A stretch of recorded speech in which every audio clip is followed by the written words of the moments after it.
Une décision honteuse. Sur Twitter, sur le compte en anglais du bureau du Premier ministre, la suspension de licences d'armes britanniques à Israël est décrite comme mal avisée et renforçant le Hamas. Jérusalem explique que la décision britannique ne changera pas la politique d'Israël et que la guerre sera gagnée sans les armes britanniques. Le bureau du Premier ministre rappelle que 5 sujets de Sa Majesté sont toujours otages du Hamas et que le 7 octobre, 14 ressortissants britanniques ont été assassinés. Le combat héroïque de la Grande-Bretagne durant la Seconde Guerre mondiale, seul face aux nazis pendant plus d'1 an, est rappelé. Il est décrit comme vital, tout comme l'est aujourd'hui le combat contre le Hamas et l'axe du mal iranien. Le ministre de la Défense Yoav Gallant se dit déconcerté par la suspension du Royaume-Uni. Ce matin, son homologue britannique tente d'expliquer les subtilités de la suspension. Il réaffirme qu'il ne s'agit pas d'un embargo.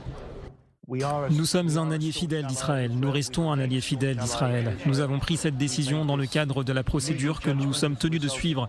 Nous avons suspendu les licences d'exportation de 30 pièces sur 350. Il s'agit de pièces qui pourraient constituer un risque réel de violation du droit international à Gaza. Mais notre détermination à nous tenir aux côtés d'Israël, à participer à la défense collective en cas de nouvelle attaque directe, comme cela s'est déjà produit par le passé, reste résolue et absolue.